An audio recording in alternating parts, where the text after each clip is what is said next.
Cette traversée en bateau, c'est le chemin qu'a emprunté le terroriste néo-nazi Anders Behring Breivik le 22 juillet 2011.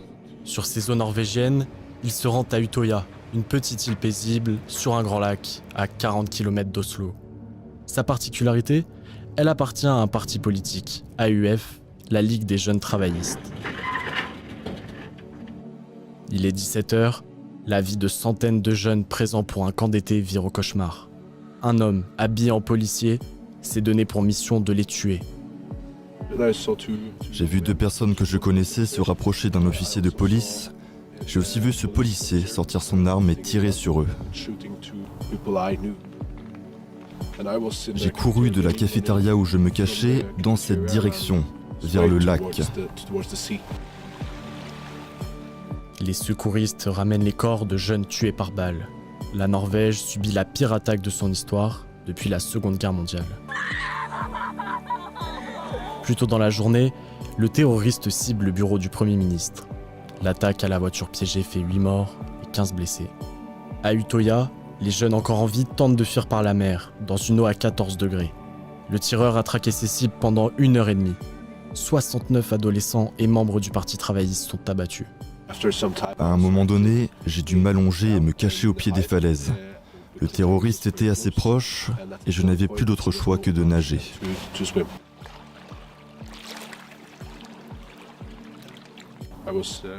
Par chance, j'ai été récupéré par le bateau d'un riverain. L'eau du lac était froide, c'était dur de nager, parce qu'en plus, j'étais à 2 km du rivage.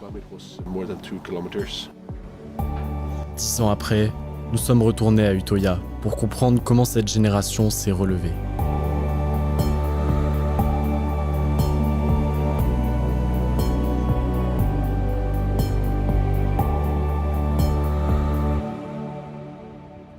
Lorsqu'il a survécu à l'attaque terroriste du 22 juillet 2011, Gaute avait 16 ans et s'était engagé depuis 1 an dans les jeunesses travaillistes.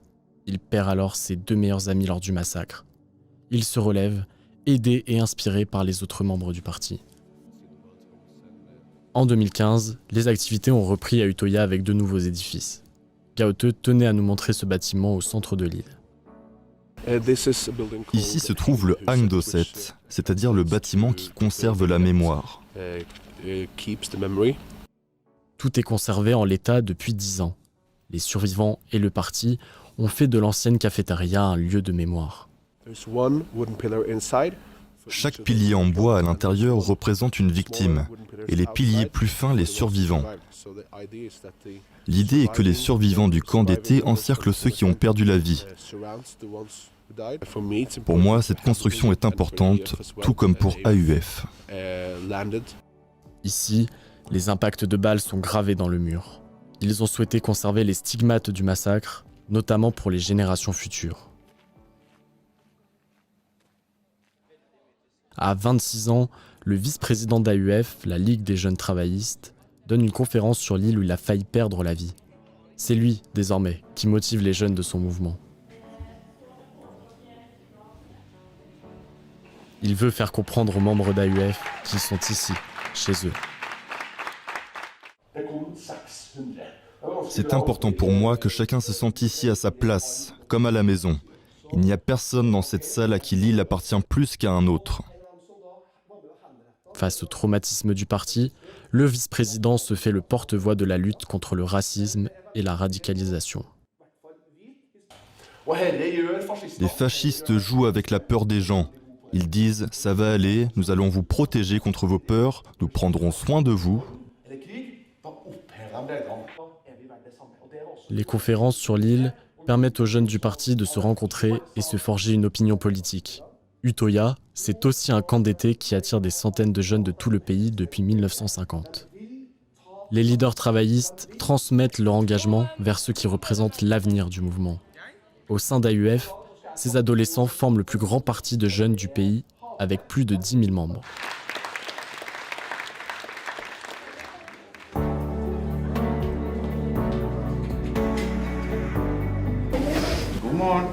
Ces jeunes dorment sur place à Utøya et partagent aussi des moments de vie comme ce petit déjeuner.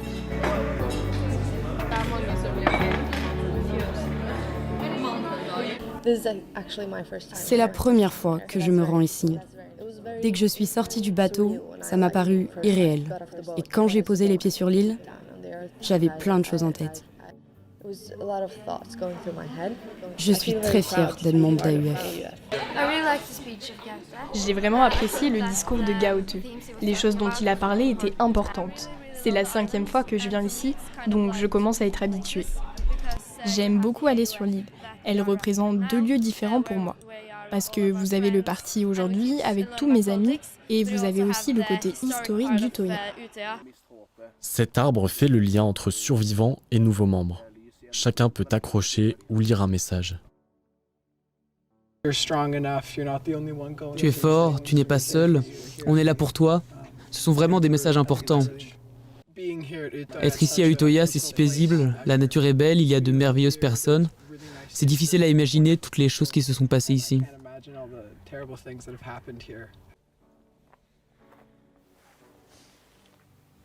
Utoya, bien plus que les attaques du 22 juillet 2011.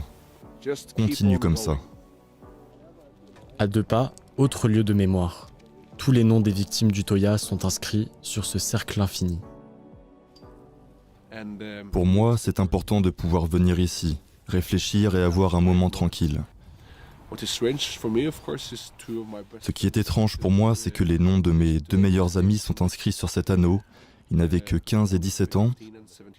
Et quand je vois aujourd'hui ceux qui ont le même âge, je me rends compte à quel point ils étaient jeunes.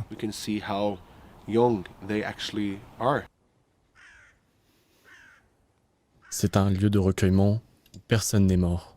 Un endroit neutre, calme. La première fois que je suis venu à Utoya, c'est la première fois que je me sentais à la maison. Peu importe qui tu es, ce à quoi tu ressembles, qui tu aimes ou encore ce en quoi tu crois, nous n'excluons personne de notre société afin qu'ils ne se radicalisent pas et dans le pire des cas, deviennent extrémistes.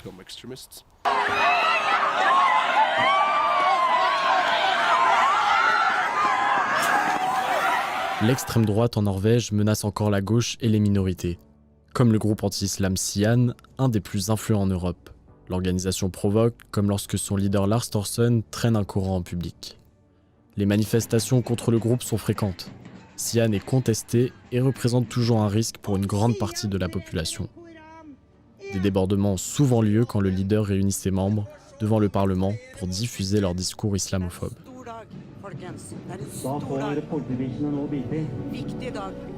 Nous avons rencontré Lars Thorsen face au Parlement norvégien, le Storting, à Oslo. L'agitateur a toujours une GoPro sur lui. Cet adepte de la théorie du grand remplacement craint d'être agressé par les communistes, les musulmans et même par la police. C'est un fait. L'islam est responsable d'un génocide. La majorité des attaques terroristes sont commises par des musulmans. Nous sommes les derniers à poser problème. Ancien membre des Jeunes travaillistes, son engagement politique a radicalement changé. Le sigle du groupe Sian signifie arrêter l'islamisation de la Norvège. La Norvège est menacée par la religion de la paix. Le principal but de ces prospectus est de faire une courte introduction sur l'islam et expliquer pourquoi l'islam est un problème. Le fait que Breivik dise quelque chose ne veut pas dire que c'est faux. Cela veut simplement dire qu'il y a une opinion pertinente.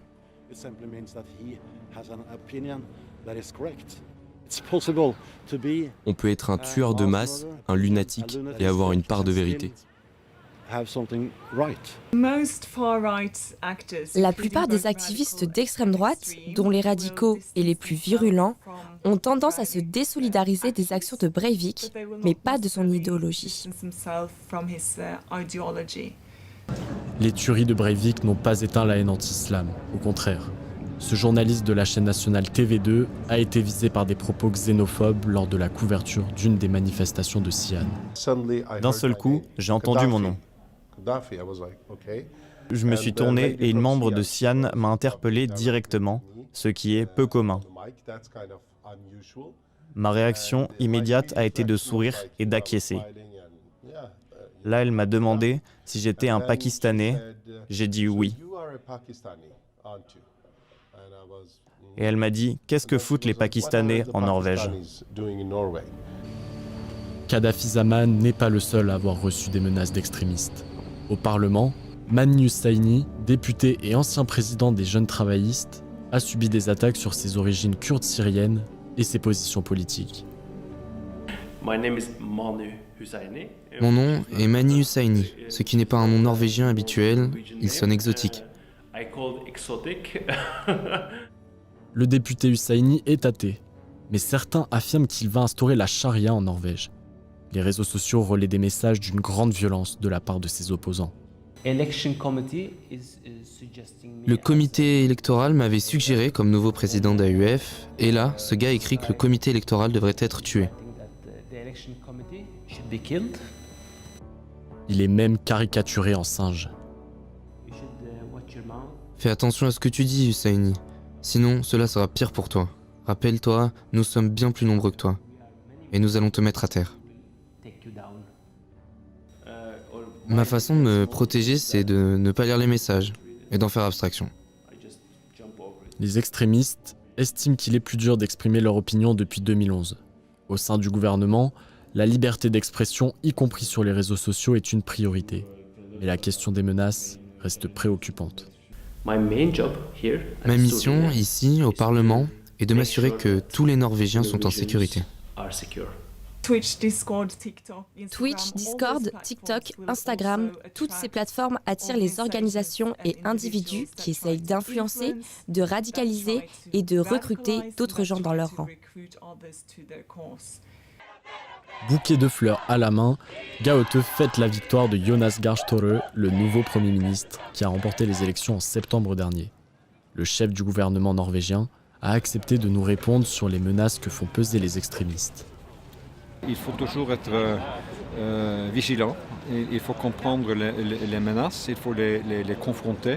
Dans la société, il y a beaucoup de forces qui sont saines et qui luttent contre et c'est un espoir dans cette génération, nouvelle génération. Cette victoire aux législatives, la première depuis 2012, n'est pas sans conséquences. On retrouve Gaute et ses équipes au bureau des Jeunes Travaillistes. Depuis leur élection, ils sont aussi plus exposés, comme Nimra et Daniel. J'ai aussi reçu des lettres parce que je suis d'AUF. Je les ai eues dans ma boîte aux lettres. Je suis transgenre. J'ai publié un article dans un journal national à la suite de quoi j'ai reçu un message qui sous-entendait que les trans devraient être violés, ce que j'ai trouvé plutôt effrayant.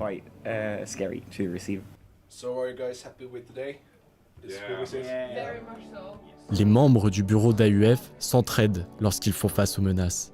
Gaute tient à rappeler les risques liés à l'extrême droite. Il n'y a aucun doute que l'extrême droite et ses activistes constituent la plus grande menace pour la société norvégienne. Si tu parles à n'importe quel jeune de gauche en Norvège, presque tout le monde a déjà reçu au moins une menace de mort. Je dirais qu'AUF est une grande famille. Chacun se connaît et pour moi, le parti m'a tellement apporté. Je ne dirais pas que j'ai peur de faire partie d'AUF à cause des attaques de 2011, mais j'ai clairement plus conscience du danger.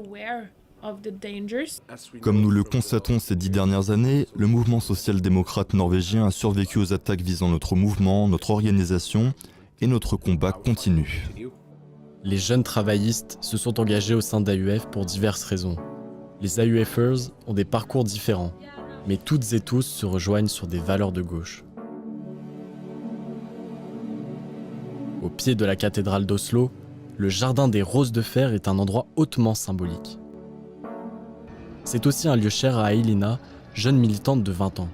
1000 roses en fer représentent celles déposées au lendemain des attaques. Les tueries de Breivik ont été l'événement déclencheur de son engagement. Je pense qu'être au courant m'a poussée à m'engager parce que je voulais vraiment contribuer au changement. Depuis l'enfance, Ailina est marquée par ce qu'il s'est passé le 22 juillet. Dans son petit village, un voisin s'est fait tuer à Utoya par Anders Breivik. Une raison pour elle de continuer le combat de ceux qui n'ont pas survécu. Ça a touché toute la ville et les villes voisines se sont réunies et se sont montrées compréhensives. Finalement, tout le monde partageait cette peine. Ailina mène un combat contre l'extrémisme, mais aussi contre l'oubli. Nous ne sommes pas survivants et nous ne sommes pas non plus trop jeunes pour n'avoir aucun souvenir.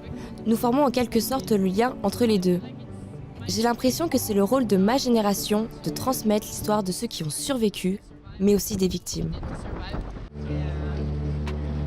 Elle nous a accueillis chez elle, dans sa résidence universitaire en périphérie d'Oslo. Voici mon petit studio étudiant, et là se trouve mon placard avec tous mes vêtements. C'est pas très rangé, mais je vais vous montrer mes préférés. Pour préparer sa conférence, Aylina a l'embarras du choix entre ses vêtements à l'image du parti. Son engagement passe aussi par les vêtements qu'elle porte, un moyen d'afficher ses idées et de se démarquer. Pour la conférence, je vais porter ce sweat que je trouve très amusant. Même si j'aime porter ces t-shirts, ils peuvent représenter une cible dans mon dos. J'ai commencé à écrire mon discours sur plein de carnets, comme celui-ci avec le Premier ministre dessus. Son nom est Jonas Gahr Støre, mais on l'appelle tout le temps Jonas Gahr Superstar. Issu d'un milieu modeste, son engagement à gauche est marqué par la lutte contre les inégalités. J'en ai marre de ne pas être vue et autant considérée que les riches, aussi parce que je suis étudiante. À 2 heures de la capitale norvégienne, nous suivons Aylina prête pour sa conférence. L'étudiante s'adresse à une nouvelle génération de militants. C'est mon ancien lycée. C'est un lieu significatif pour moi parce que c'est ici que j'ai réellement commencé la politique. Revenir là me tient particulièrement à cœur pour tenir une conférence, parler du racisme et plein d'autres sujets importants à mes yeux. Des sujets leur tiennent à cœur. Écologie, féminisme, lutte des classes. Mais la thématique essentielle pour ces jeunes est le danger des extrêmes. Aylina dénonce la complaisance de certains groupes radicaux pour Breivik. Et le meilleur pour la fin. Nous sommes plus en sécurité avec Breivik qu'avec les musulmans. Peut-être que Siad n'est pas un groupe violent, mais il pousse des gens, comme elle, à diffuser encore plus de haine. J'étais un peu stressée ce matin, mais je pense que je m'en suis bien sortie.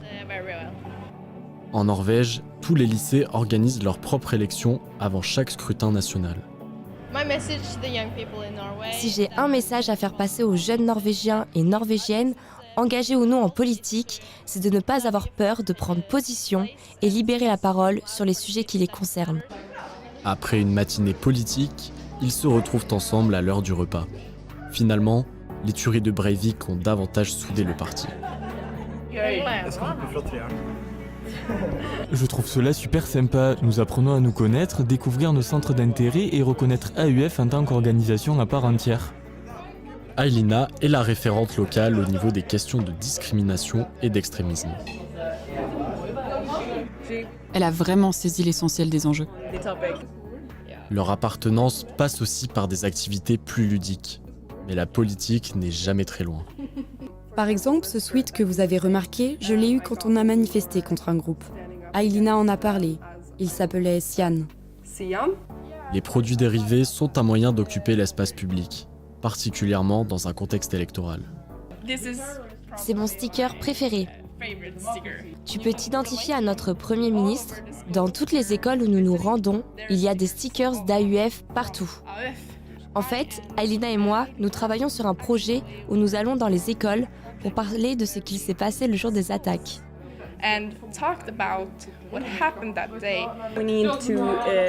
On devrait apprendre à l'école ce qu'il s'est passé le 22 juillet 2011.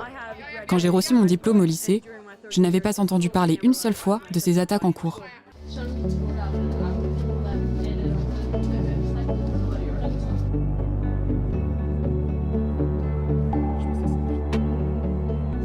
Au-delà des militants, la lutte contre l'oubli se joue aussi à Oslo, au centre du 22 juillet. Ce lieu de mémoire accueille des collégiens et lycéens et informe sur les attaques de 2011, pas toujours enseignées à l'école. Une exposition est ouverte au public depuis 2020, un moyen de lever le tabou dans la société norvégienne. Ce cours est construit à partir de citations. Nous demandons aux élèves d'analyser et réfléchir sur les différentes approches des attaques du 22 juillet 2011, parce qu'évidemment, de nombreux événements historiques peuvent être interprétés de différentes manières. Dans cet atelier, les élèves relient des images des crimes de Breivik avec des citations. Je sens que c'est comme si nous avions une compréhension plus visuelle des personnes qui sont affectées par ces attaques. Norvégiens, musulmans, le monde, la démocratie et la liberté d'expression. Les adolescents explorent le centre lors d'une visite libre. Ils s'informent sur ce 22 juillet et ce que les jeunes travaillistes ont subi ce jour-là. Ces lycéens ne connaissent pas toute l'histoire autour des tueries de 2011. AUF, c'est un parti politique, je crois. Ouais, le parti des jeunes travaillistes. Ah oui, c'est ça. Réfugié du Kosovo, Sadiq Chaka est un des 5 éducateurs du centre. Il estime qu'entretenir la mémoire est essentiel pour cette génération, trop jeune pour se souvenir des attaques. La mémoire et l'enseignement vont de pair. Je pense qu'apprendre est une manière de ne pas oublier. C'est plus facile de retenir quelque chose que tu comprends.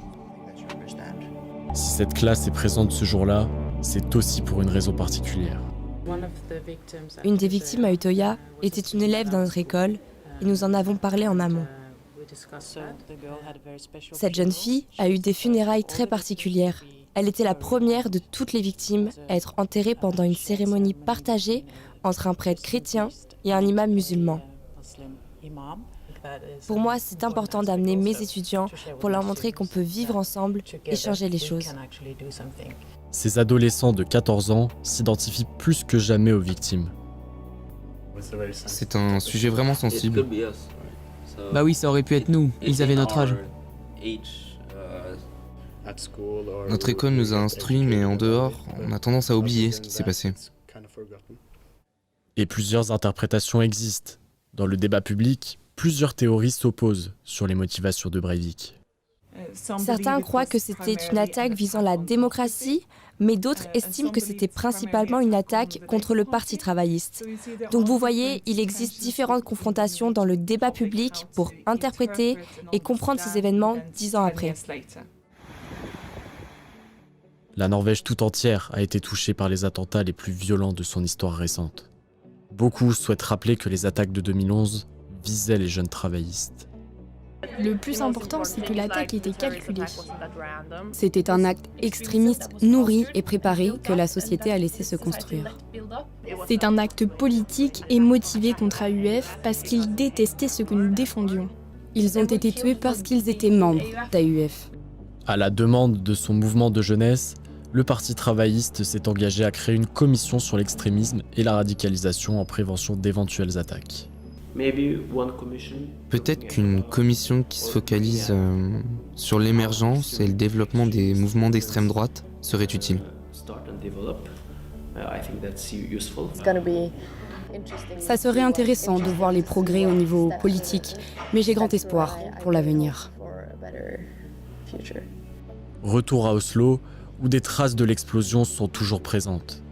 Tourné vers l'avenir, le nouveau gouvernement travailliste se veut le plus représentatif possible. Le Premier ministre a nommé 2 survivants d'Utoya.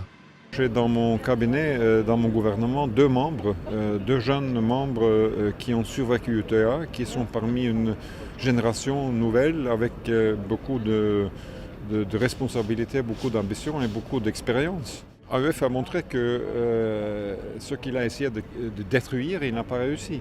C'est vraiment incroyable comment ils sont restés forts et ont fait face à tout ça. Ce que l'on observe, c'est une génération mature et qui n'est plus naïve. Ils ont conscience de la menace croissante envers la démocratie. Les 10 ans du massacre d'Utoya ont été l'occasion de libérer la parole et de retrouver de l'espoir pour les survivants et les membres d'AUF. Ceux qui ont été touchés en 2011 sont restés silencieux. Depuis cette année, ils ont pris la parole pour la première fois en 10 ans. C'est important de leur montrer que je n'ai pas peur. Je ne laisserai pas les extrémistes me menacer. Je continuerai mon combat tant que j'en aurai la force. La politique, c'est bien plus qu'un jeu. C'est une question de vie ou de mort. J'ai de grands espoirs pour mon parti et pour mon mouvement. Quand je vois ces jeunes militants aujourd'hui, le plus jeune a 12 ans, je trouve que c'est une belle façon d'honorer ceux qui ont péri. Les victimes du 22 juillet 2011 ne sont pas mortes en vain. Leur mission pour un monde meilleur persiste, grâce à la nouvelle génération. Condamné à 21 ans de prison, la peine maximale, Breivik a demandé sa remise en liberté en janvier 2022.